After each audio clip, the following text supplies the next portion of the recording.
ಹೇಳ್ಬೇಕಂದ್ರೆ ಈಗಾಗಲೇ 64 ಜನ ಶಾಸಕರು ಒಬ್ಬ ಸುಬ್ರತಾ ಬ್ಯಾನರ್ಜಿಯ ಬೆನ್ನತ್ತುವಂಥ ಮಾತಾ ಅವ್ರ ಜೊತೆಗೂಡೆ ಈ ಒಂದು BJPಯಲ್ಲಿ ಅಂದರೆ NDAಯಲ್ಲಿ ಸೇರೋದು ಅಥವಾ ಅದರ ಭಾಗ ಆಗುವಂಥ ಎಲ್ಲ ಲಕ್ಷಣ ಕಾಣುವ ಜೊತೆಗೆ ಇನ್ನೊಂದು 28 MP ಗಳಲ್ಲೇ 20 MP ಹೆಚ್ಚು ಕಡಿಮೆ BJP ಹೋಗುವಂಥದ್ದು ತಮ್ಮ ಸಂಖ್ಯೆಯನ್ನು ಹೆಚ್ಚು ಮಾಡ್ಕೊಳ್ಳುವಂಥದ್ದು 20 MP ಬಂದರೆ ಆಟೋಮೆಟಿಕ್ಕಾಗಿ 240 ಪ್ಲಸ್ 20 260.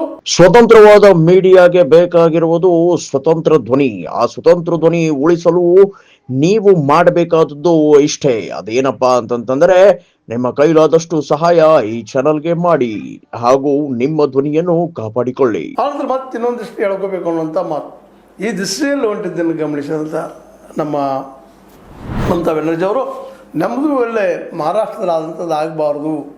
ಯಾಕಂದ್ರೆ ಶಿಂದೆಯವ್ರಿಗೆ ಹೋಯ್ತು ಮೂಲ ಶಿವಸೇನೆ ಬಿಲ್ಲ ಬಾಣ ದುಡ್ಡು ಗಿಡ್ಡು ಫಂಡ್ಗಳನ್ನೆಲ್ಲ ಹೋಗ್ಬಿಟ್ಟು, ಯಾಕಂದ್ರೆ ಪಾರ್ಟಿ ಫಂಡ್ ಅಂತ ಬಂದಿರ್ತದೆ, ಪಾರ್ಟಿ ಓನರ್ ಯಾರು ಅದ್ರ ಅವ್ರಿಗೆ ಹೋಗ್ಬಿಡ್ತದ, ಮೆಜಾರಿಟಿ ಯಾರು ರೀತಿ ಅವ್ರದ್ದು. ಹೀಗಾಗಿ ನಂದು ಓದಿದ್ದು ಸಾವಿರಾರು ಕೋಟಿ ರೂಪಾಯಿ ಬಂದಿದೆ ವೆಸ್ಟ್ ಬೆಂಗಾಲದ ಈ TMC ಪಕ್ಷಕ್ಕೆ. ಹೀಗಾಗಿ ಅದು ಉಳಿಸುವ ಸಲುವಾಗಿ ಇವತ್ತು ಅನಿವಾರ್ಯವಾಗಿ ವಿಲೀನ ಆಗಬೇಕಪ್ಪ, ಇದು ಬೇರೆ ಆದಿಲ್ಲ ಕಾಂಗ್ರೆಸ್ನ ಜೊತೆಗೆ ಅನ್ನುವಂಥದ್ದು. ಇದರಿಂದಾಗಿ ಸಹಜವಾಗಿ ಕಾಂಗ್ರೆಸ್ಸಿಗೆ ಬಲ ಬರುವ ಜೊತೆಗೆ ಒಂದು ದೊಡ್ಡ ನಾಯಕರು ಸಿಕ್ಕಂಗಾಯ್ತು ಕಾಂಗ್ರೆಸ್ಸಿಗೆ. ಅಲ್ಲಿ ಜನನಾಯಕರು ಇಲ್ಲ, ಹುಂಬತನ ಅದ, ಹೊರಟತನ ಅದ, ಎಲ್ಲನೂ ಅದ ಅವರಲ್ಲಿ ಇಲ್ಲ ಅಂತಲ್ಲ.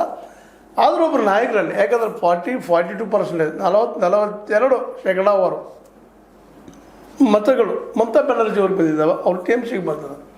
ಹೀಗಾಗಿ ಕಾಂಗ್ರೆಸ್ ಒಂದು ವೇಳೆ ಅವ್ರು ಬಂದರೆ ನಿಶ್ಚಿತವಾಗಿಯೂ ಕಾಂಗ್ರೆಸ್ ಇನ್ನಷ್ಟು ಬಲಿಷ್ಠ ಆಗ್ತದೆ. ಅದು 28 ಬರ್ತಾರೋ MP ಏನು 8 ಜನ ಬರ್ತಾರೋ ಅದು ಬೇರೆ ಮಾತು.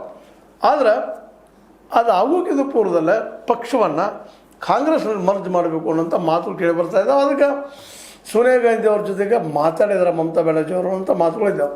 ಅಂದ್ರೆ ಕೆಲವು ದಿನಗಳಲ್ಲೇ TMC ಇದ್ದಿದ್ದು ಈ ನಮ್ಮ ಕಾಂಗ್ರೆಸ್ನ ಜೊತೆಗೆ ಮರ್ಜ್ ಆಗ್ತದೆ, ವಿಲೀನ ಆಗ್ತದೆ ಅನ್ನೋಂಥ ಮಾತು. ಏನು ಮಾಡಲಿಕ್ಕೆ ಹೊರಟರು ಶಾ ಮತ್ತು ಮೋದಿಯವರು ಕಾಂಗ್ರೆಸ್ ಮುಕ್ತ ಭಾರತ ಮಾಡಲಿಕ್ಕೆ ಹೊರಟಿದ್ರು.